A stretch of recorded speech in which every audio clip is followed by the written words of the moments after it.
Hello and welcome back to the Global Gaming Business Podcast, the industry's first and longest running podcast now in our 19th year. As always, I'm your host, Jess Marquez, and our guest today is Ismail Vali, founder and CEO of YieldSec, to talk about the company's recent string of studies in the black market and how they've been received by the industry, as well as the details behind YieldSec's military-grade technology and its capabilities. This podcast is sponsored by iGamingPlayer.com, the premier affiliate marketing site that delivers quality players to your online casino, sportsbook, or poker room with transparency and integrity. The illegal marketplace has long been public enemy number one for the regulated gaming industry, and new research from YieldSec has posited that these nefarious activities actually dwarf the commercial sector by a wide margin. YieldSec's founder and CEO Ismail Vali has made it a mission to confront these bad actors head on, and has plans to expand these efforts to other forms of cybercrime as well. Vali and I spoke via Zoom in April. Ishmael, thank you so much for joining me today. I really appreciate it. How are you doing, sir? I'm good, thank you. No need for the sir. Just Ismail is fine. You got it. No problem.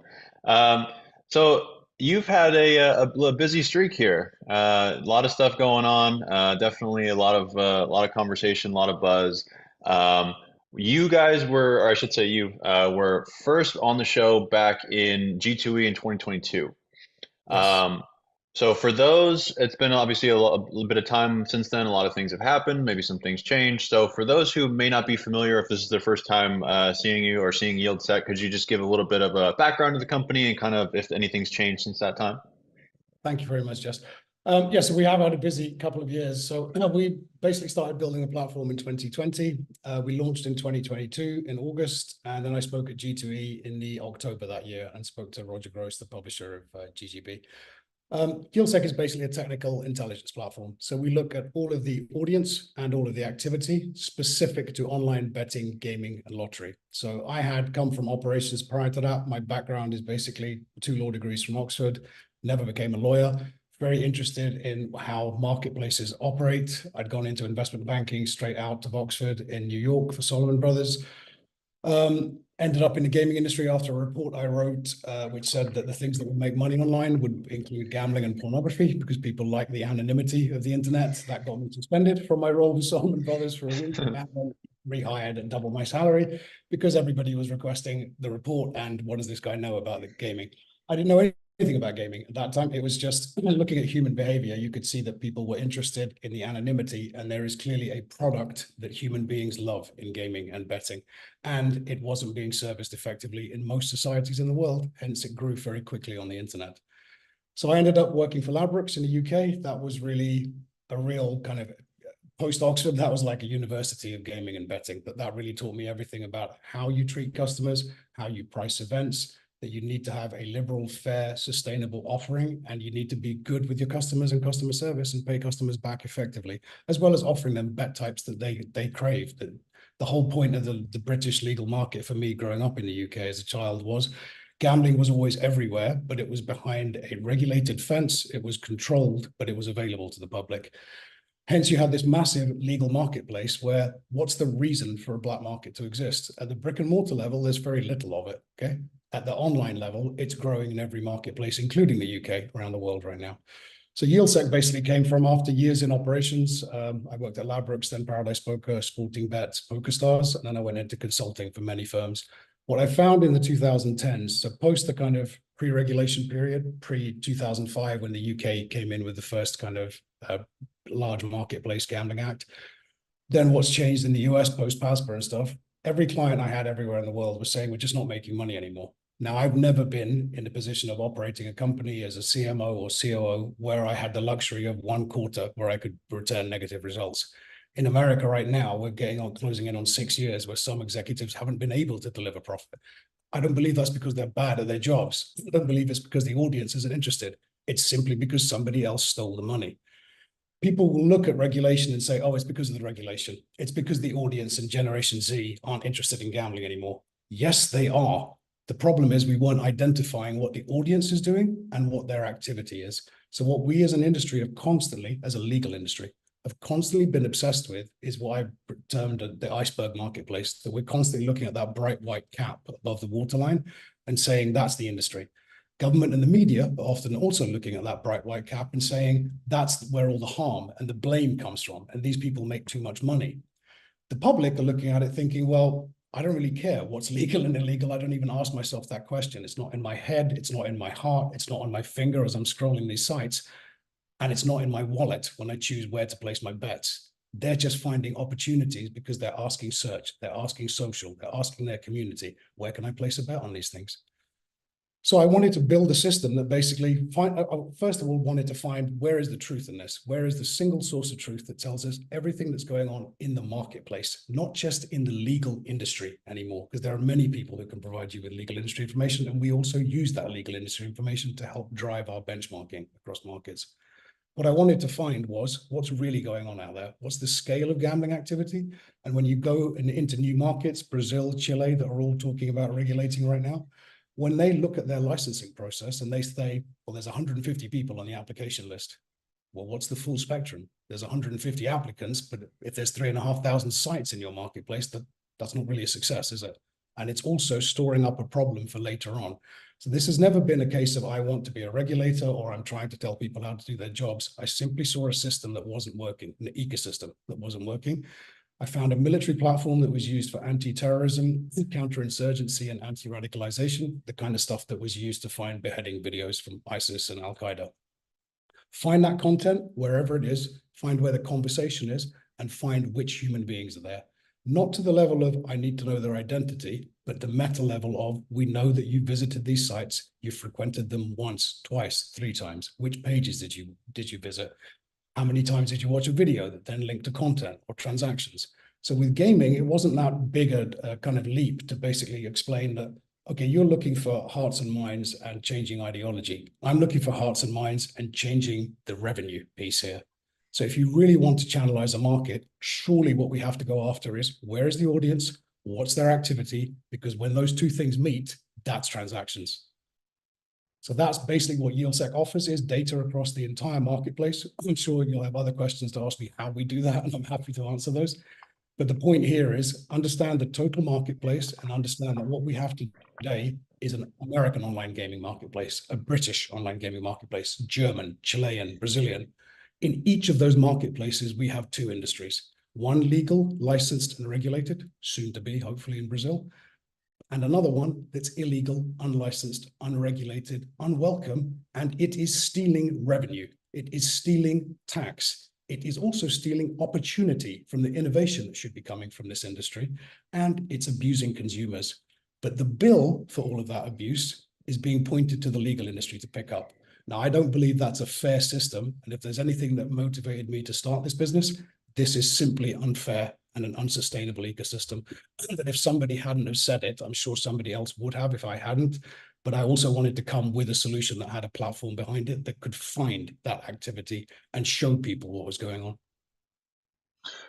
Definitely, and you know, there's a lot of things in there that I want to touch on, obviously, in a little bit more detail down the line. But I think one of the things that it really brings to mind, especially you know, as a U.S., you know, somebody in the U.S., especially in California, as a California resident, it really does. I think sometimes we in the industry might get a little bit siloed as obviously only talking to people in the industry, and it really struck me. I was at a doctor's office a few months ago, and he asked me what I did. I told him I was in the industry.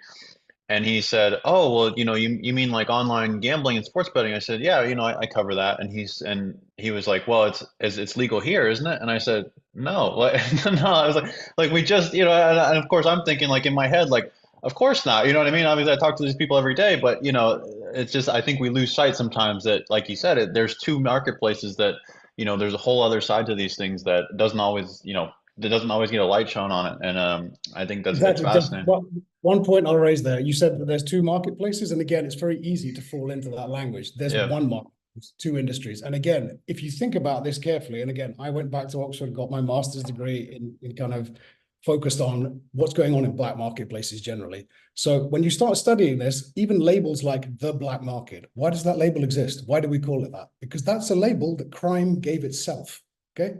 They didn't set out, they were trying to, again, they didn't start that in online gaming. They started it in selling, you know, knockoff and stolen goods years ago. But when they gave themselves that label, it was to convince consumers that there's some benefit here for you. It might be something you don't talk to other people about, but generally you don't talk to other people about it because you get ripped off in the black market. But what attracts you in there in the first place is this idea that, well, there's the high street market, there's the mall market, but they charge normal prices and pay taxes and they employ staff.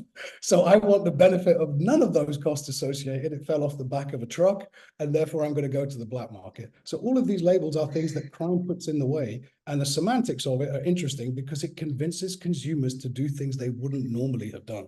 And that's the problem we're facing now, is consumers are not asking themselves the question, what's legal, what's not, what's licensed, what's not. Consumers are just looking for their bet. And if it appears on Google, it appears on Meta, appears on Instagram and TikTok, I'm all in. That's what's happening. So there's no ability for consumers to differentiate effectively.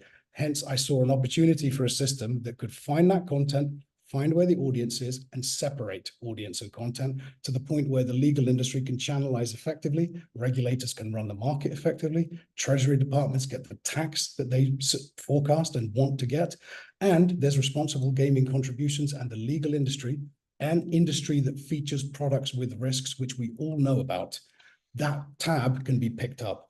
But my view of the gaming industry is, if you run this business right, there is a river of unalloyed good that can come from it.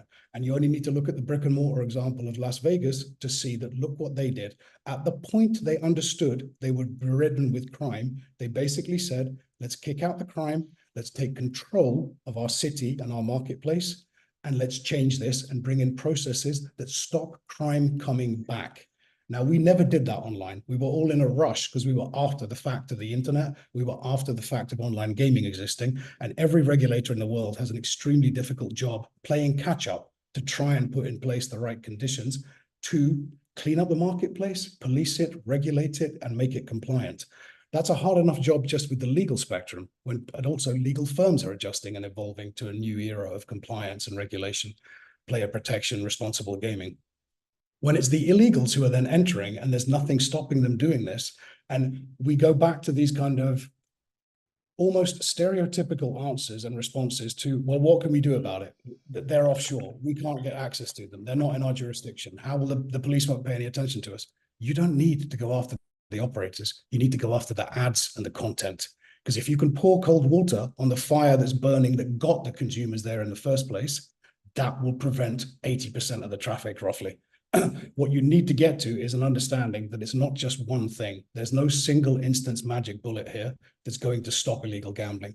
All legal stakeholders have to work together, and all legal stakeholders have to be aware of their own responsibilities and duties to help push the needle away from crime and towards the legal spectrum. So that's fascinating, and I have one more kind of question just before we go into more recent developments. But I have one kind of on the formation and kind of buildup of YieldSec and kind of like the plan, I guess you would say. I think one thing that's surprising to me, or maybe other people around the industry, is like we've said, this is a very broad topic. It's a very not indefinable, but difficult to define thing that you're fighting against. It's not like you're fighting against like a person down the street. You're looking at each other like in the eye. So when you go about forming something like YieldSec, do you think that I mean, obviously, I don't want to insinuate in any way that people weren't, how would you say, concerned about this before, obviously, but it's like, do you think that the reason why something like YieldSec wasn't developed before was because maybe they didn't know exactly how to go about it, or that they were too busy, obviously focused on their own goals and own objectives of their own things, that they maybe didn't have the time or energy or resources? Like how would you answer that? Like how would you say that why didn't something like this get developed beforehand, I guess, is the long way of saying. Fascinating question, Jess. I think, look, there's no genius involved in this. Again, there's never has been at any point in my career. I've always done things either that people haven't done well, or I've done things that other people haven't done and tried to test, measure, and scale a response here. So the thing I was testing here was basically, does anybody know what the total marketplace is, what it's worth, and who is participating in that total marketplace? Adults, children, problem gamblers, etc. Show me the full spectrum. Nobody had any information on it. Everybody could offer me estimates, but those estimates were kind of so wildly different from firm to firm that I was like, okay, clearly nobody knows what's going on here. And I'm not saying that as a criticism or saying, I told you so. It was just nobody had any data. So when I started asking the questions of, probably 5 years ago now, that I started speaking about this. And I noticed that having been somebody who'd done some things in marketing, I used to get fairly decent audiences at conferences and stuff. The minute I started talking about crime, I had packed audiences every time. So clearly people were interested. People wanted to know, tell me something. If you know something, please tell us, because nobody seemed to be able to control this thing. The other problem here is, how do you define what's illegal gambling? Because we have this specter of what's called gray market as well, which I really don't agree with, but let's go through that one. So a black market or an illegal operator, because I hate getting caught up in this color chart, what's black, what's white, what's gray. It's all meaningless, these color labels. An illegal operator is somebody who is not licensed in the jurisdiction they are taking revenue from. Okay, so there is a test that needs to be applied there, and this is what we do across our monitoring. So when we find operators in the United States, do you have a license? If you do, which state is it in? Because if you don't have a license for New York and you're operating in New Jersey, that should be geo-blocked on some basis, or you should be asking the question very quickly, we're not in your state, sorry, kind of thing. And there's an opportunity there again for operators. Why aren't you pushing traffic to other legal operators? There's a kind of passing the baton here between operators where you've got this patchwork quilt of legality, just to make that point. So there is, first of all, you'll be what's called available. So many websites can be found. DraftKings.com, for example, is massively available all over the world because they are a huge company. They have a great SEO team, and they've comped themselves in many languages to be available everywhere, because I believe what they promise their investors is, we're going to be the biggest thing in gaming. So they have set out on that road with organic SEO skills. Hence, and because Google is still uses English language as 60% of its results, no matter where in the world you are, they can be available on lots of different search engines. They can also be accessed as a website in lots of different countries where they do not have licensing. In some of those countries, you can go through a registration process because it's good to collect data for a marketplace you may be in the future. But at the point you try and place a bet or put money in, they'll tell you, no, sorry, we're not in your territory yet, because they're looking for that opportunity legally in the future. They're just not there today. There's nothing wrong with that. That's what we call availability. What we're looking for is targeting. What are you doing in this territory? So for an illegal operator across the United States, because that's how illegals access, they don't go in on a state-by-state basis. They go in nationally, which also means they buy their advertising cheaper, because there is state-based inflation for, well, New York has legal sports betting. Therefore, the cost of buying legal advertising is through the roof. If you're buying, I'm not saying what I'm buying. I'm selling online clothing. I'm selling online e-vapes or something sales. If I'm telling Google that for the first 28 days when ad accounts are monitored, I'll be able to buy a bunch of advertising. On day 29, I can shift that into illegal online gaming. But I bought it nationally at much cheaper rates. So there is an inherent weirdness and bias here against the legal industry. They're being, again, cheated in a way. That's an unfair system. So an illegal operator is somebody who has taken steps to get revenue from that marketplace. And from our tracking and surveillance, we are saying you are taking revenue from there, from all of the tests that we do. So we're looking for somebody that's not just available, they have targeted a territory to take revenue from it illicitly, without any license, without any regulation, in the place they are targeting. So you're basically taking money from a place you're not licensed in. I am not interested, and the system's not interested in, whether you have a license in an offshore jurisdiction. That's irrelevant because it doesn't cover New York, New Jersey, Pennsylvania licensing. So why are you here exactly? Still taking money from citizens in those states and across the rest of America as well. So that's the fundamental test here. An illegal operator to YieldSec is basically somebody who is not licensed to take revenue from the territory they're targeting. Well, and it's fascinating too, because I think a lot of people would say, well, the growth, the rapid expansion of legal betting would help to curtail that, or give people obviously the legal marketplace as an option. But I think in some ways too, it maybe hurts them to some degree, because people look at it and say, oh, well, yeah, that's right, they did legalize. I did see on the news that they legalized gambling and name a state, Nebraska, Kansas, wherever, and they're like, oh, okay, so it must be, it must be on the up and up. You know what I mean? So in a certain way, the expansion, the rapid expansion, almost hurts them in some way, because it's more recognizable to people, instead of just seeing a random ad like, well, that's weird, I've never seen anything about sport, and name one of the few states that hasn't legalized, versus they're like, oh yeah, I just saw in the news last night they just signed the bill into, that must be right. Exactly. So again, there's a piece here which I call rising on the same tide. So all ships rise on the same tide. So the minute you legalize and you bring in advertising for legal brands, you need them to get out there and roam, find their audience, find their kind of their customer base, and start doing business. And then there's the great piece of competition between these legal brands, which creates great circumstances and fairness for consumers. So consumers have been in a golden era in America in the last few years because there are so many new brands coming in, legal ones, that are looking to establish an audience. But how many of those brands have got to profitability in nearly 6 years now since the repeal of PASPA? So there are very, very few who on a quarter by quarter basis, the publicly traded ones, you could look at and say, okay, we're in some record breaking some wealth creation for investors territory here, that the customers are being looked after, investors are being looked after, the firm and the employees are being looked after, and the consumers fundamentally are getting a better deal. The problem you have is, again, opportunity cost. The illegals have taken that away from the industry. So I look at the American marketplace and it's a problem because all of this advertising that's coming in, and now we're at a point in America where the tide seems to be turning, where people are saying there's too much advertising, we need to have more controls, we need to have higher taxes.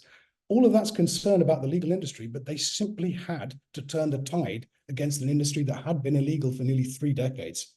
So you're at the point here where the legal industry is trying to do the job of converting consumer behavior. And what we show from our monitoring is that behavior has simply not changed. So by and large, most of the activity is still going to illegals. So that's what's happening is your brand of choice, the brand that you've been with for 3 decades, the brands that give away $30 in free bonuses for the last Super Bowl in February, because they've been in business for 30 years, they can afford to just give away $30 free bets to every customer who's held an account for more than 24 hours. So they're at that position where they're able to do those deals with people. Now it's a problem for legal brands to establish themselves clearly and be able to say, we're able to channelize effectively. So there is a massive problem there where more than 2/3 of the American marketplace is still illegal. Certain states have not legalized, California, Georgia, etc. But you're at a position here where if anyone sincerely believes that there is not online gaming in California or Georgia or Minnesota, if you seriously believe that, please spend half an hour with us looking at our data and we will distance you of that position, okay? This has been going on for 3 decades plus. When you legalize it, it should be a clarion call to say, we are simply cleaning out the crime, bringing in legal operators who can contribute to our commerce locally, our jobs locally, our community through taxation and responsible gaming and player protection, and make sure that they are beholden to somebody, the regulator and the rule of law. And that is not the case if we keep allowing this shadow industry, which in fact is actually the industry kind of dwarfing everybody else. It's not really a shadow, it's not a specter, it's not a ghost. This is the majority of the total marketplace that's being taken away in the vast majority of states and nations internationally. Most of the activity is illegal. Now, when you have a position recently, we're at the point now, a couple of years down the track, that we've been able to monitor globally. We're able to monitor on event by event basis. One of the ones that stands out for me recently was the Oscars betting in the United States. So betting on the film awards, one of the most American of award ceremonies, legal in 7 states to bet on the Oscars, but available everywhere illegally. Customers, especially those kind of customers who come in maybe just for that bet type, that we saw more newbies and casual customers than you'd see across all of our customer personas that we attach to audience types. We saw more women coming in. We saw more infrequent customers who are just casual bettors coming in. Way more newbies as well. And we saw that they were basically coming in because what was being offered in the legal industry was very thin, hardly any awareness of it. Even the New York Times was running articles saying, why don't you place bets with illegal gambling company number1.com? So they were running editorial, not advertising, saying that, oh, this company's having odds on, who's going to win Best Actress, because that was the most interesting marketplace in that ceremony. So there's a piece here where for the most American of events, you cannot bet on it legally as an American. But again, the audience isn't asking that question. They are not even in that same room as we are in the industry, where we're constantly obsessed with, well, we've had so much growth in the legal industry and we're focused on what's going on. The one fundamental I'll point out here about that robbing, that stealing of opportunity cost, we have 103 licensed legal gambling companies in the United States today. Okay, nearly 6 years after PASPA. We had close on 150 about 2.5 years ago. Okay, why is that number going down? because we brought this industry, one of the biggest no-brainers in capitalism. Legalize gambling, they will come because they're already there, aren't they? Surely that money should be channelized and brought into the United States on a state-by-state basis, filling straight state treasury, making sure that there's responsible gaming, coordination across the nation between the states, etc. But we have fewer legal online gaming companies, not because of M&A and because everyone's buying each other. We have fewer legal online gaming companies because they are pulling out of the business. And one thing that really disturbs me in the United States, any business that was big elsewhere and then came to America, it would go through this period with college graduates, the innovation from younger people, the innovation from Silicon Valley. It would go through a period in the United States where that industry would get completely turned on its head, kind of disrupted and turned into something else, that we'd see micro betting, we'd see different gaming platforms, different types of gaming. We'd see a prop bet specialist emerging. We'd see a new DraftKings, a new Paradise Poker, a new PokerStars coming through. And we have not seen that, Jess, not whatsoever. We've got the same tiers that when I first started talking about this, I said there were tiers of American sports betting and gambling operators. Tier 1, we have DraftKings and FanDuel, the de facto number 1 and 2 kind of thing. Then we've got the land-based firms going online, so MGM, Caesars, etc. Then we've got the kind of Europeans and Australians who came over to America, mainly to prop up share prices, but also to get a piece of this American gambling gold rush. Tier 4, we have tribal gaming, but everybody forgot Tier 5, the illegals. And they have most of the marketplace, and therefore there is no room for what should be the Tier 5, which should be the up-and-coming the kind of newbie type American gaming business. That doesn't exist. And it did exist in Europe 15, 20 years ago, but it does not exist in America today because there is simply not enough money in the legal spectrum to go around. And I feel that investors also take fright at how much of the total marketplace could these people really control? They don't have the marketing budgets of a DraftKings, FanDuel, BetMGM, but also how can they compete with the illegals offshore who've been there for 3 decades?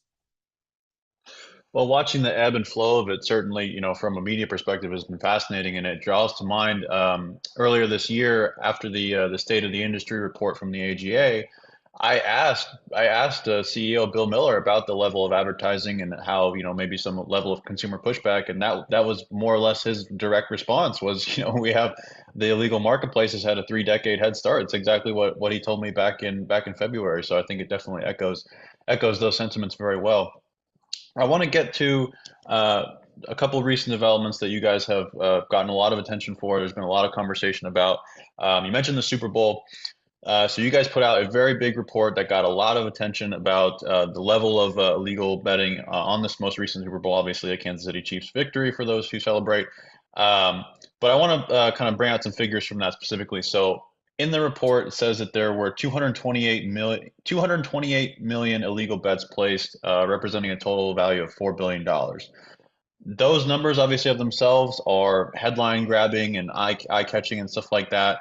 I think it also kind of draws a little bit of ire from, maybe certain folks around the industry, and definitely like I said, generates a lot of conversation on both ways. So could you kind of just, I'm interested, this is the first thing that really piqued my interest from you guys. Could you kind of just elaborate on the study, kind of the impetus for it, what went into it, kind of how it's been received, kind of everything from it?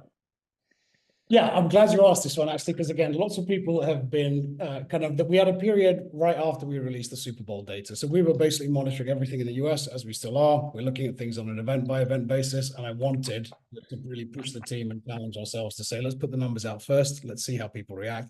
And I fully expected to be flamed and have lots of rocks thrown. And we did have lots of rocks thrown. Where we're satisfied about this, but let me explain the methodology first. We look at all of the audience and all of the activity on an apples and apples basis. So wherever people are going, we have no moral line, we have no legal line on that. We watch everything, okay, at the meta level. No data protection rules are breached. I don't know that it's you, Jess, doing these things, but I do know that you're a user in California on an IP connection without VPN. It's irrelevant to us. So we can see all of that activity. I'm also looking at all of the legal industry data where I bought a bunch of stuff from other firms, and I can see that I'm getting to a benchmark of what people are spending. Now, I don't know what people are depositing into their accounts. I don't know what people are doing with their bet placement either. I'm not hacking their bet slip. I do know they've been into a bet slip. I do know that they're a registered user. I do know their user journey, where they were before, where they go next, how long they spend on each page. So from that, the AI, machine learning, expert human teams we have gets to a point of, let's get the analytics working here to understand what's going on with this consumer. What is he doing? What event is he looking at? What bet type is he looking at? So from all of the time you've spent going through a journey, whether you came from an affiliate, an advert, direct entry, an app, you've just installed after downloading it from Google Play, I'm looking at everybody legally and illegally to say, where did the consumers end up targeting for journeys? And what did they do on those user journeys? I then have what we call a value per visit, because otherwise I'd be looking at how much did you place in deposits? How much did you then place in bets? I don't know those numbers, okay? So we had to create our own number to look at everything on an apples basis. So value per visit, VPV, is our kind of holy grail. That's always what we're looking to get to. So I look at all of the user journeys, where those audiences have been, what audience type they are. Are you an infrequent user, a very frequent user, a VIP type customer, somebody that's got no cookie information, no history of ever having been to a gambling company, and all of a sudden you went to one today? What's their feed data from social media? So all of that I can buy anonymously, and I'm able to say, I now have a picture of the audience, almost like a radar for what type of customer are you? The next piece that's most important here, the black box we have, is the YieldSec matrix. So me and the team spent 3 years building this thing. That is basically the battle royale between every site, every app in the marketplace, every commercial opportunity online for this bet type, this event, this gambling type. We have it in that system. So why would you place $100 with BetMGM and get a 25 to 50% bonus when you could go up the road to illegalgambling1.com and get $1,000 bonus for a $100 bet today?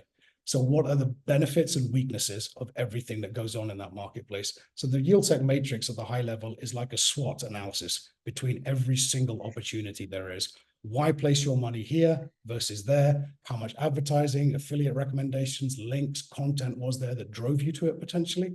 When you've got there, what are the bonus conditions that apply? What loyalty points would you get for it? How much money could you then push into other product because you're being cross-sold, which is an opportunity unavailable to the legal industry across 31 states basically now of the legal ones. So we've got 7 legal states for casino, 38 for sports betting, and no ability in everywhere else to cross-sell people. And the illegal industry has that ability from day zero, immediately move customers who lose money on Super Bowl into blackjack bets, into slot machine bets. So how we get to those numbers is basically looking at all of that traffic in the aggregate, working out all those different customer personas, getting to that value per visit and saying, here's all the people, that's what they've spent on the average journey, according to the different customer personas. So that's how we come up with the bets placed. We've seen enough people go through the process to get to bet placement. How many bets they place there is also a factor of what kind of customer persona are you. I'm just looking for a single bet. I'm looking for a parlay. Are parlays even available legally? All these kind of questions are asked in the matrix. So once we've gone through that, we can get to a very clear idea of this is how many bets were placed. This is how much money was placed in handle. And this is where we'll probably net out to on GGR. We published our numbers first, okay? So we were out, I think, the Tuesday after Super Bowl saying it's 1.4 billion for the illegals and 4.1, I believe, 4 billion, I believe, for the illegals. The illegals we're never going to know, okay? Short of Justice Department raiding some of these firms and pulling their books and accounts and QuickBooks and the rest of it, we're never going to know those numbers. On the 1.4 billion and the bets placed and us saying that basically this is how many bets were placed legally, lots of people called us out because they were saying things like, look, FanDuel is half the marketplace. And FanDuel had already announced that I think they'd had 17 million or 20 million bets or something like that. So therefore our number is way too big. It's insane kind of thing. And FanDuel should be half of it. And you're saying it's 100 and so legal bets I said was 122 million. So surely the FanDuel number should be half of that, should be 60 million kind of thing. And they said it's way less than that. FanDuel announced that their number was about 22% of what the marketplace was, which is kind of in line with us. And the revenue, in terms of like the handle that was placed on the event, we said 1.4, which is obviously a rounded up number. When the industry published their numbers about 10 days after us, it was 1.398 billion.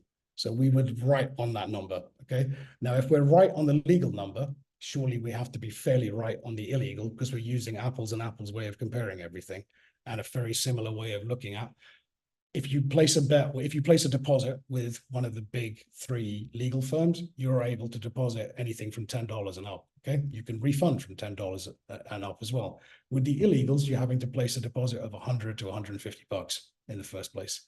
So you're putting a way bigger investment into illegal operators because they want to get more money from you because they pay higher commission charges because they're illegal. They don't have good relationships with banks. In fact, they're mainly lying to the banks that they have relationships with. So we factor for all of those things as well to say you'll have a higher propensity to place more bets and higher value bets with illegals than legals, because legals have made it really convenient for you to open an account and put a very small amount of money in, because they're trying to get the market to move to them, to migrate to them and adopt their services. The problem is people have got too much money that's already pregnant with so many illegal guys right now. So on the Super Bowl stuff, I didn't feel that there was any sense of, I didn't come to be criticized and vindicated. I came to test the platform, test the team, and also show the marketplace that we're not thinking about this event the way that we should. Looking at it as some kind of criticism of the legal industry or a failure is not what we set out to do. And some people have accused us of that on social media, and I try not to read all of this stuff because, again, my journey here with this business was basically set up something that becomes a single source of truth for all legal stakeholders. So if you are legal licensed in a jurisdiction, you can buy data from us. So can regulators, so can affiliates, so can justice departments and treasury teams, so can media platforms like Google and Facebook and Instagram, because all of you are legal stakeholders who at some point need to hold hands to make things change. Because if we all adopt this position of backing into our corners and thinking, well, that's not my problem, that's the regulators. That's not my problem, that's for the police. That's not my problem, that's for somebody else to deal with. We will never fix this. And all of the divisions between us create more opportunity for illegals.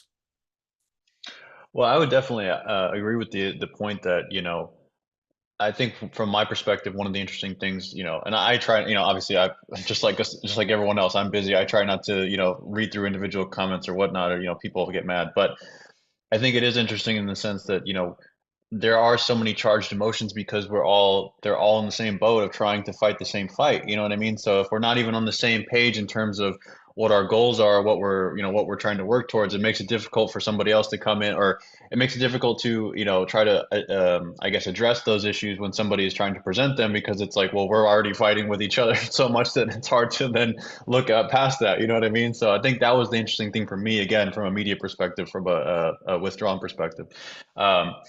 I'd say lastly on that, Justin, it was interesting that most of the stuff I saw in the first few days was just the number, and 1.4 billion can't be right. It must be wrong, and it has to be wrong, and you're wrong, and the system's wrong. And I said the team were desperate to respond, and everybody wants to be reactive. Luckily, I've been through some things in my life. I try not to react to the point where I hope I've turned it into an art form. So I just said, let's just stay quiet on this. Let's see where the legal industry publish their numbers, because everybody will have to say what's happened at their side before the quarterly announcements, because it's such a big event. So the same way that we used it as an opportunity to go, hey, look, we're going to show you something here that maybe you haven't seen before. We're not necessarily saying everybody's going to like it, but we're as close to the truth as you can get from all of the reasonable, rational, logical data that we could follow. And we're the only people out there who have taken the step to go, you know what? It's not just about the declared numbers. It's not just about the GGR and the handle. This is about the audience, where it meets activity, because that's where the handle and GGR are created. If you don't look at both of those pieces, how can the equation balance effectively? So if all that we look at is activity, you forget the audience completely. And I think there is a piece there where we have been forgetting the audience.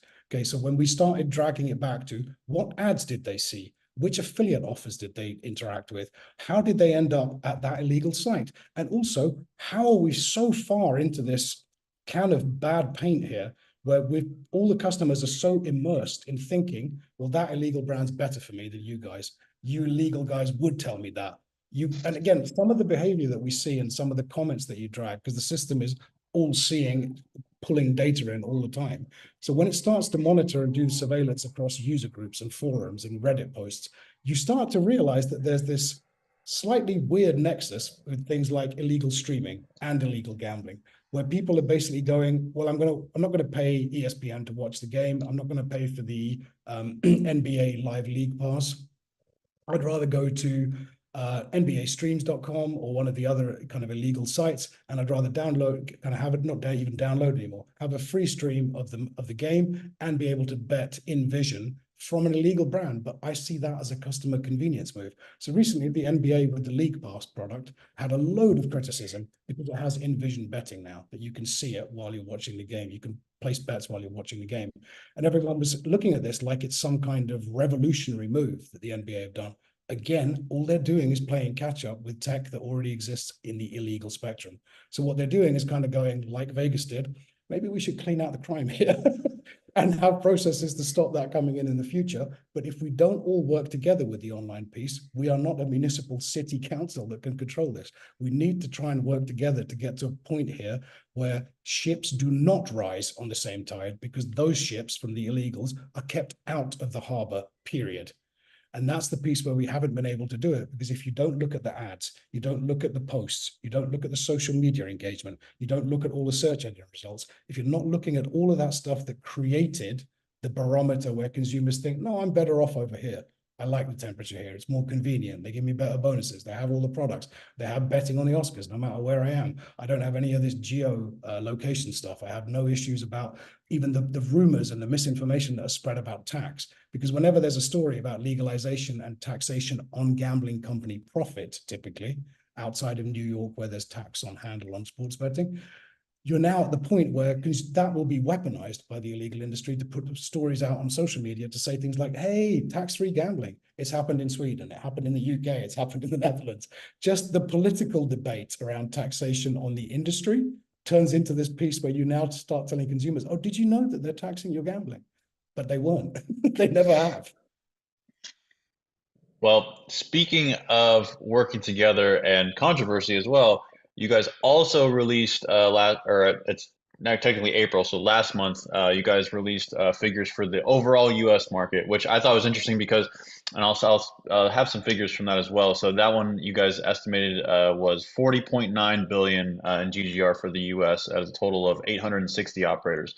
The 40.9 figure was interesting to me because I speak very frequently with the NIGC, and I think their record number from 2022 was, I think, that same figure. I think it was like 40.8 or 40.9. So that just gives, it certainly gave me a perspective of like, okay, well, tribal industry just had is coming off of a record year, and that's basically the same number that you're saying for the legal side of things from 2023.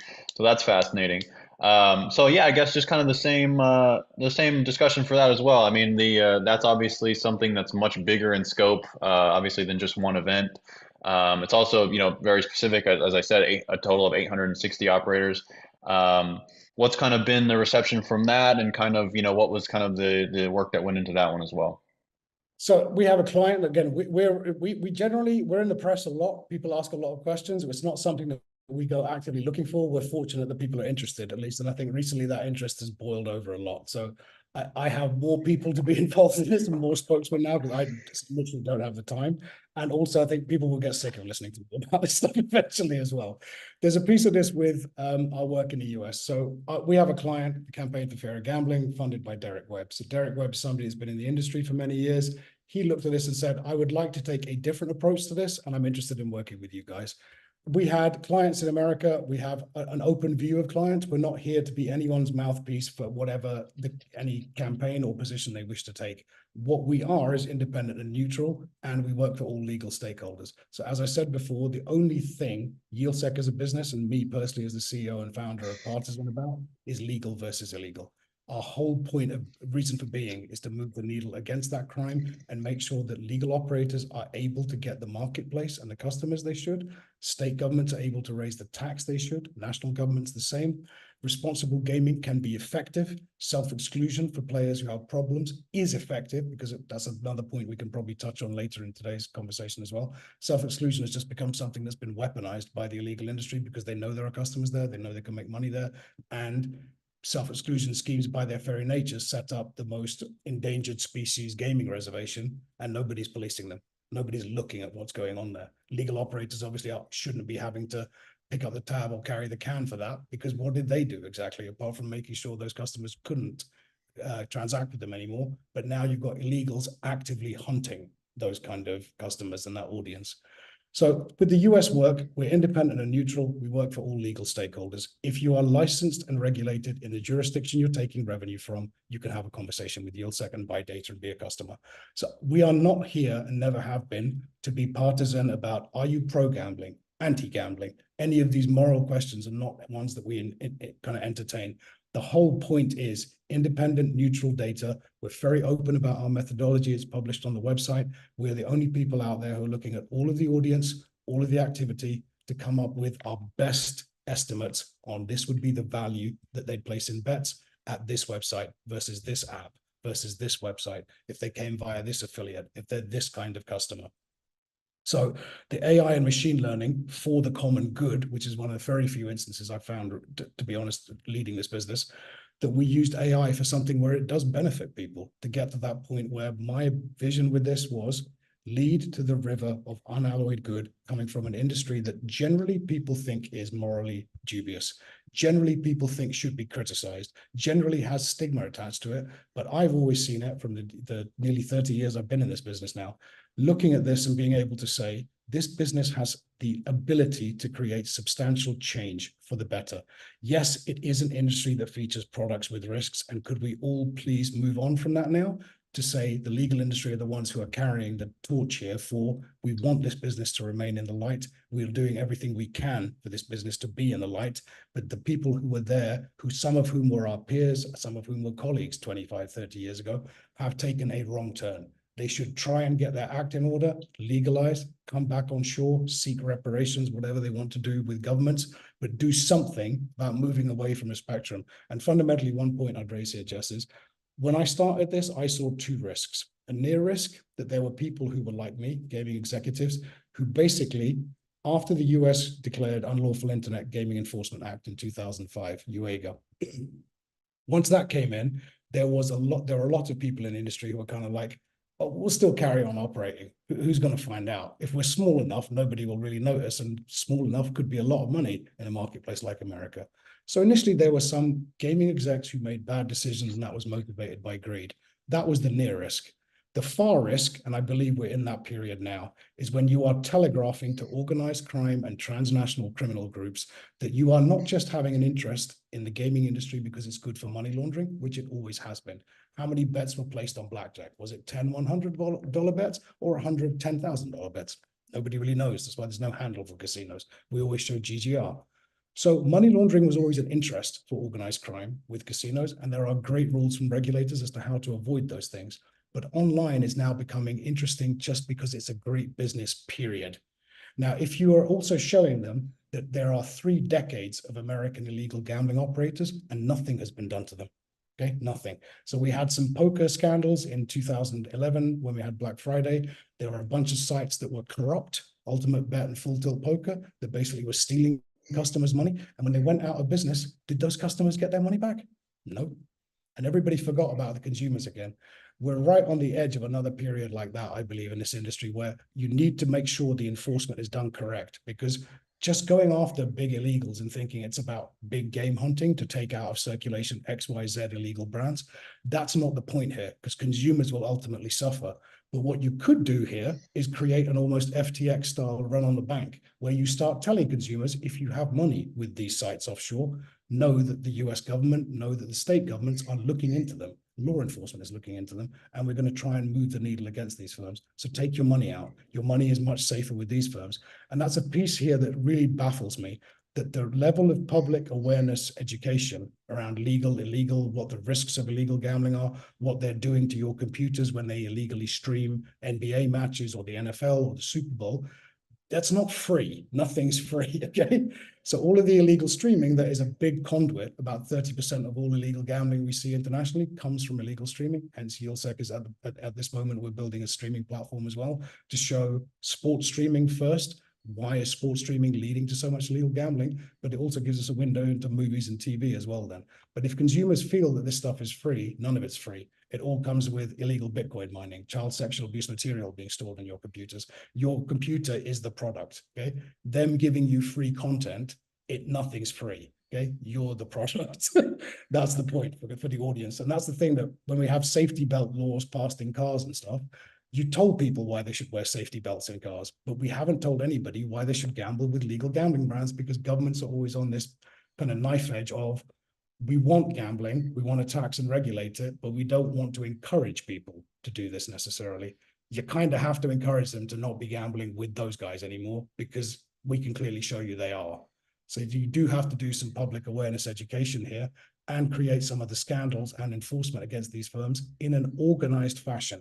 Going after the illegals would be good for community and audience to see that, and for them to also understand this is an ecosystem, very precious one. And if you get this right, it can provide benefit for commerce, community, and consumer. But that means it has to be in the light of the legal spectrum. It cannot have this shadow that's basically eclipsing it like it does now. Well, that's fascinating, and it makes me think of, at least, just the difference. I think in my mind, it brings up the difference, obviously, between the history of the U.S. and European markets, as well as, like, the legal European market is much, much, much more mature than the U.S. market, and so that's kind of been a piece of this whole conversation that's kind of been interesting to me. Is like, do you feel that I guess you would say, lessons learned in Europe, or maybe lessons not learned in some cases, like, what do you think the play is there? Like, is there anything to be gleaned from, the things that have happened across the pond, now that we're kind of reaching our own maturity? I mean, what would you say between the two sides here? Because I think that's an interesting part of it, at least to me.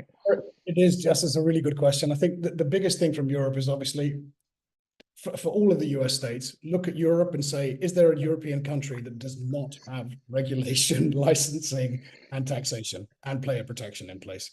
So California, Georgia, Minnesota, you kind of need to look at that and kind of go, why did they all do that? Because you have to control this thing, okay? It has to be a controlled industry. Industry that features products at risk needs government and federal oversight, needs state oversight to basically put in place what needs to happen here. So our position as YieldSec is, whatever a destiny a state and national government wants, we can help you achieve that. So if Saudi Arabia approach us and say, we want no gambling, everything's illegal, we don't want any presence or any of these products in our marketplace, yes, we will practically tell them it's almost impossible to stop everything. But if that's what you want, you can buy the data and analysis to get yourselves to the point where you can effectively police the marketplace. Because again, we're not the regulator. We have no ambition to be a regulator. I have none. Okay, that is a very complicated, difficult, and political job, and it needs to be taken on with a good level of industry experience and respect of how do you make this thing work effectively. So look at the European example of every European nation has legalized online gaming, and they are struggling with certain controls on that. One of the biggest issues that's come out of Europe recently, one of the things that we, again, weren't looking to find, but because we looked for all of the content, all of the audience, we found that there was a preying on the self-excluded communities. So we found that in the UK with a scheme called GamStop. We found it in Denmark with a scheme called Rofus. We found it in the Netherlands. We find it in France. So everywhere that there is a self-exclusion scheme, even in recent markets like Germany with the Oasis scheme, exactly the same strategies, because affiliates and illegal operators, the affiliates who are happy promoting illegals, are looking for, I'm going to prove a business model here. I'm going to go to certain marketplaces like the United Kingdom, very low share, the black market 2 years ago, we were at 0.5%, then it went to 2%. Last year, it went to 4%. So we had a quadrupling, then a doubling again last year. This year, we're in a calendar across sports in the United Kingdom where there will be not 1 week where you cannot bet on soccer at the high level, because you're going from the 23-24 football season straight into the end of season cups and leagues. Then you're going into the European championships of soccer. Then you're going into the Olympics, and then you're straight back into the 24-25 season. So it's a punting without pause calendar is what you have this year. If you're a self-excluded customer, you cannot gamble with any of the legal brands in the UK. Okay, they're all supporters of that scheme. But you can go to the illegals. And what the illegals have started doing is buying up terms like not on GamStop betting, best bets not on GamStop. If you even type in the term GamStop just into Google, you'll get a bunch of GamStop casinos, GamStop poker rooms, GamStop sports books. So why does that exist, and why hasn't anything been done? Again, Google, Facebook, the social media platforms are also all legal stakeholders who all need to work together. So there's a piece here of not just thinking, again, there is a magic bullet. The regulator going to see Google will solve this. It will just morph and pop up somewhere else, because if the illegals understand one thing really clearly, You pay the least to make the most in every single marketplace. Now, if that means that I can basically take an illegal sportsbook, an illegal casino into the United Kingdom, where I would not even try to compete with Ladbrokes, William Hill, Paddy Power, Betfair, all these enormous brands, and there are 2,500 legal brands in the United Kingdom across all of the licensees under the United Kingdom Gambling Commission. So for me to have any presence in the UK, I need to be spending what per week on Google just to get traffic? $10,000, $20,000 a week just to get footfall without that even converting. Now, if I'm competing with all the other legal spectrum guys. If I choose, however, to go, you know what, I don't care where the money comes from, because all I'm interested in is the money, and I don't care about the consumers either, because I don't give a monkeys about them. I couldn't care less if they're children. I couldn't care less if they're problem gamblers. If all you want is that money and you're an illegal operator, you'll go straight for that not on GamStop stuff. Because now you have an endangered gaming reservation and there are no police. It's open for poachers.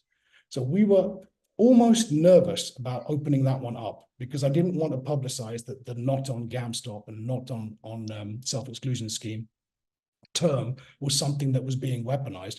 But when I saw the growth across last year, that clearly an illegally promoting affiliate community brought that to the UK in 2022 before the World Cup.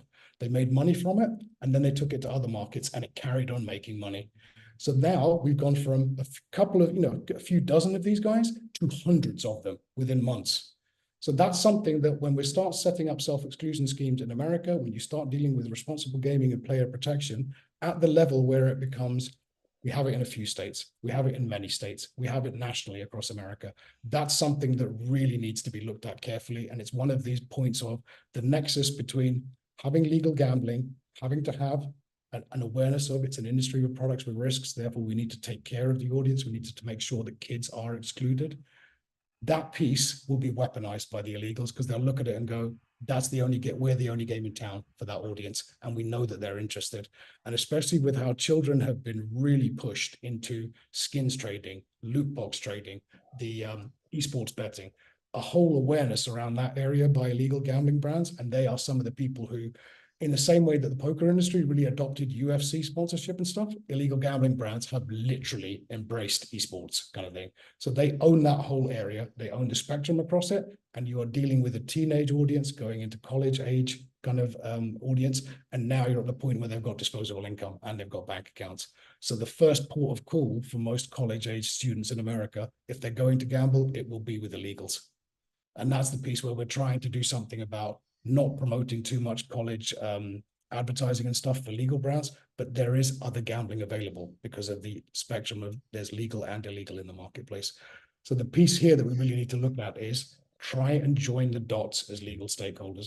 That's a big part of the work that YieldSec does. All of our data and analytics are not just meant to tell you the sky is falling. We're trying to tell you what actions to take as on the basis of when we first started, we got this all wrong. We were doing hundreds of page reports telling you every dead body in the graveyard and all the problems that came from it and all the rest of it. We got to a point with clients by getting regular feedback, and the team are really good at that. It's not just me talking all the time. They're also there to kind of take the temperature and go, are we getting what you need from us? Are you getting told how to move the needle against the things that you want to make more money? You want to pay less cost. You want to mitigate your risks. You want to achieve certainty for a state or national government. You want to increase your tax receipts. You want to have control of the marketplace. For a media platform like Google or Facebook, you want to make sure that you're not accepting advertising that could lead to criminal risk for you, because after the fact that somebody's told you all of those ads you sold led to illegal gambling, led to abuse of consumers, you're on the hook for theft again as well.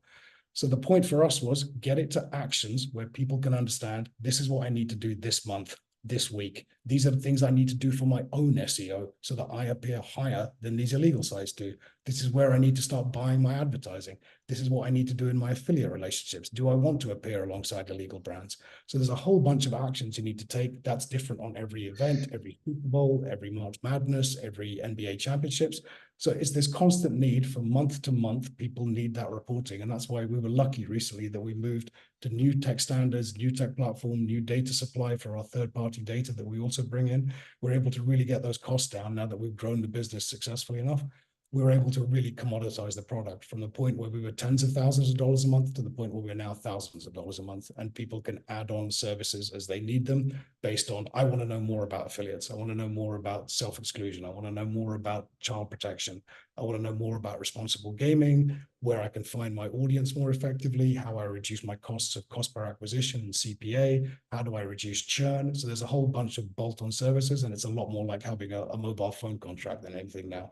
So we're really pleased as a team that taking on really smart people, taking on that AI and machine learning and tech piece, and also just making sure that we challenged ourselves at every stage here to say, we know this is going to be bumpy. People have never said this stuff before, and nobody ever had a total marketplace view before. But we didn't come here to necessarily disrupt. We came here to start bringing fairness back. And fundamentally, what runs through us is that piece that I keep bringing the team back to. There is a river of unalloyed good that can come from the gaming industry if we run this thing right. So all we're here to do is help everybody else, the people who are really running it. We help them make the best decisions possible and help them follow the right actions that get them to profitability, because there's nothing wrong in making money, especially when that money is taxed. There's nothing wrong in having an audience. If that audience is without issues, when they're self-excluded, they are absolutely excluded. When they're children, they are forbidden from these products. And we know that this is an adult entertainment area that, again, I want to see the innovation coming out of online gaming that you saw at the brick and mortar level in Las Vegas. So when Las Vegas got to the point, late 70s, early 80s, and they said, let's kick the crime out of this and put in place processes that stop crime returning, you led to the making of the adult resort casino. Okay, that model has gone all over the world, in Macau, at every place you see, even across tribal gaming now. That model that was built there was on the basis of a legal, sustainable industry that doesn't just make money on the gaming, it makes money on the food and beverage, it makes money on the hotel rooms, it makes money on the nightclubs, it makes money on the consumer experiences and the shopping. That's what should be coming from online gaming. It should be sprawling across development and innovation, and we're still in this kind of, we're stuck in one lane because of all of the crime that surrounds us, and the fact that they were there first, the fact that they've been there longest, and the fact that they're more trusted and seen as brands of convenience and choice by consumers. And we fundamentally have to push that to the periphery and make sure we set up processes as a group of legal stakeholders working together: regulator, government, treasury, law enforcement, operators, affiliates, media platforms, where we're able to say this doesn't come back anymore because we put in place the right processes to prevent that in the future. Well, I think that's definitely true, and it's definitely something that won't happen overnight. Dare I say, year over year, maybe decade upon decade. But I think it's definitely, as somebody obviously who works in the industry, represents the industry, I think it's definitely a necessary fight for sure. I just had one more for you, and I want to. This can be quick. I know we've touched on a lot of different themes, and at the risk of sounding repetitive. I think, one of the things that makes this conversation so difficult is the fact that gambling, I mean, whether it's in the US or in the world, it's so segmented, you know what I mean? This is an issue that you could zoom all the way in or all the way out, to the entire world if you wanted to. And so I think from the absolute biggest perspective possible, like in my mind, I'm thinking of like if you were invited, and maybe you have been, I don't know. I know you've definitely been around a lot of different folks, but if you were invited to kind of take this hypothetical role, right? I don't want to say regulator because it's not really what I have in mind, but like let's say like something like the UN, right? If the UN came to you and said, "Hey, we want you to be some title like illegal gambling consultant emeritus or something, something very regal sounding, something that encompasses obviously the broadest spectrum possible." And they said, "Okay, we want you to give a presentation or something like along those lines." What would be, I guess, kind of the underlying theme of that, or that, what would be one thing that you would say in such a role that, obviously you don't have the power to just, you're not like a czar, you don't have the power to just enact, sweeping legislation or anything. What would be the one message that you try to, I guess, instill upon, all these different actors to kind of go towards this one goal? Like we've been saying, the goal here is to reduce, stem the flow of online gambling and reduce, as many people, as much harm as possible.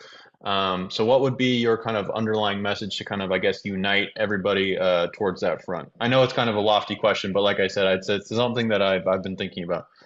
It's a very interesting question, and thank you. It's very flattering to be talking about in that way. Fundamentally, with this, I'm not a regulator. Okay, I didn't Yep. set myself up to be a regulator, and a regulator is a job I do not have the skills for. All I'm here to do is help support legal stakeholders to make the right decisions at the right time with the most complete set of data across the total marketplace. As I keep mentioning, that river of unalloyed good. Now, people often will attack me for saying that if they come from an anti-gambling perspective, and I don't have a pro or anti-gambling view here. I want to remain independent and neutral, as does the team, as will the tech, as will the processes we have. The whole point here is we have a whole group of legal stakeholders and actors whose jobs it is to make money, to channelize an audience, to raise taxes and protect consumers and protect audience children. They already have those roles in the mandate. I'm simply here to offer them the best data possible. Now, if anybody approached me to speak about this, I'm always happy to speak about YieldSec, but the whole point of YieldSec is, again, human insight led to it.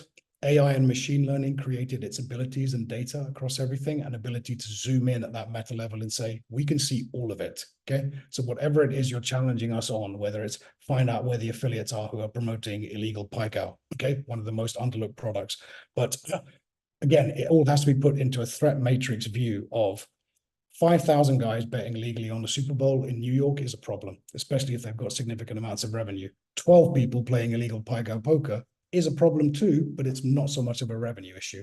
However, YieldSec sees all of it. So regardless of language, ethnicity, background, we'll still know that that piece of illegal gambling is going on, and it's beholden upon us to tell our stakeholder clients what's going on there. So the point here is I wanted not for this to be about personality, not for it to be about politics, but to have a system that could basically show the processes that lead you to understanding as much as you can about the marketplace. Now, all of us needing to hold hands together, I'm aware that all of us are kind of looking at each other slightly suspiciously, whether it's operator to affiliate and affiliate to regulator, etc. So everybody's looking out. And again, it needs to be a sustainable business for everybody. Taxation needs to be raised. Profitability needs to be made, salaries need to be paid, technology needs to be invested into, capex needs to be expended on this thing, local jobs need to be created. But all of that opportunity and money, fundamentally, Jess, is on the table right now. You wouldn't necessarily, in most marketplaces, need to make one new person a gambler, if you look at it that way, because all of that money is being stolen right now.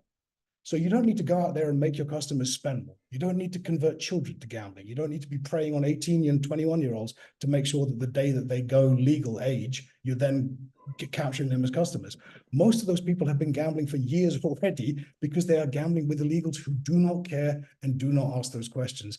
And what it's embedding in our societies and in our consumer experience is a hatred of gambling, period, a dislike of gambling, a moral position about gambling, when you should look at this and say, for as long as human beings have existed, so has this activity of gambling and this behavior. So the best thing you can do is keep it in the light, tax, regulate it, control it, and make sure that it's fair, safe, and sustainable for everybody. And yes, that includes legal operators. Yes, that includes affiliates. Yes, that includes the media companies who get advertising revenue. Yes, it includes the teams and leagues and the consumers too, that everybody should be able to get something from this business that human beings have fundamentally been fascinated by for as long as human beings have been on this earth.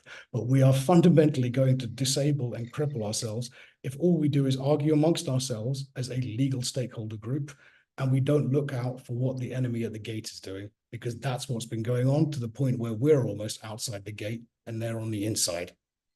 And that needs to change very fundamentally. So YieldSec is fundamentally here to make sure that happens.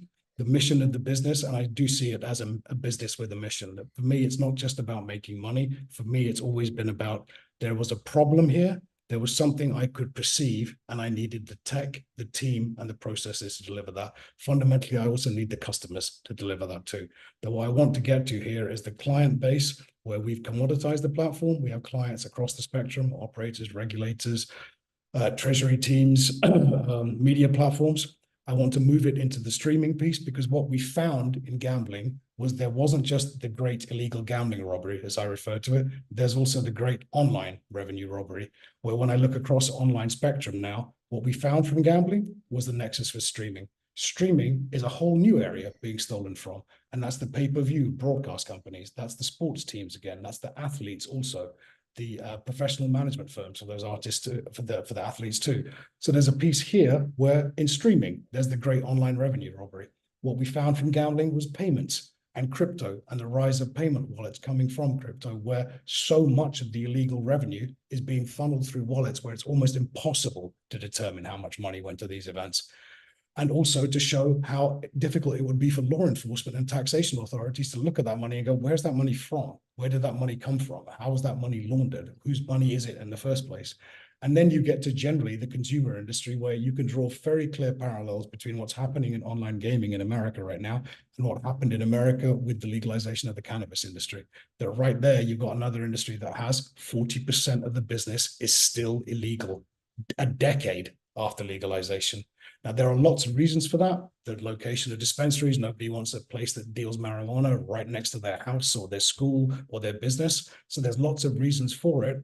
But what it's also led to is the rise of a whole new area of, despite the legalization of marijuana, you have tons of illegal sales online now. So we thought the Silk Road and places like that were just the end of those industries, the same way that we thought with streaming that taking out the Pirate Bay was the end of it. The industry never stops. Crime never sleeps on this stuff. It will always keep morphing and moving on. And I often use the example of it's like trying to catch smoke in your hands, that you might think you've got it, but when you open your hands, there's nothing there. So it will constantly move on. What we tried to build with YieldSec is, people often liken it to kind of like, you can go after one illegal gambling website and a minute later it pops up somewhere else. It's like trying to play whack-a-mole. YieldSec is basically the most advanced system for defense against whack-a-mole. We know where every mole is. We know that they're going to keep popping up in different places, and we're ready for it with as many hammers as possible. But those hammers are used by our clients, not by us. The point for us was to be independent, neutral, the silent machine in the background, looking at everything, aware of everything, and able to give people reliable, clean, easy to understand, actionable data that they can make sensible decisions from, actionable decisions, and move the needle against crime to make sure that this is a safe, fair, and sustainable business for all of us for the future. Definitely. And, like I said, it's a fight that will go on as long as there is gambling. It'll definitely, the growth, the rapid growth of at least the U.S. marketplace, from what I can speak to, will definitely not curtail any sort of, opposite reactions the other way. So again, thank you very much, Ismail. That's all I had for you today. This has been a fascinating discussion that we touched on a lot of different things. And like I said, I will definitely be on the lookout for YieldSec. I'm vastly interested to see where you guys go next. And I think there are definitely a lot of other people as well. So thank you again for coming on. Yes, thank you very much. I really appreciate it. Thank you. And everybody who's been watching, thank you for listening too. I really appreciate it. Hope you enjoyed this week's podcast, sponsored by iGaming Player, the premier affiliate marketing site that delivers quality players to your online casino, sportsbook, or poker room with transparency and integrity. To learn more about the topics we just discussed, visit ggbmagazine.com. Subscribe to GGB News to get all the news of the gaming industry delivered to your desktop every Monday morning. Sign up at ggbnews.com and use the coupon code GGB180 for a free subscription. Don't miss a single episode of the podcast. Subscribe on Amazon, Apple Podcasts, or Spotify today. So we'll see you next time on the GGB Podcast.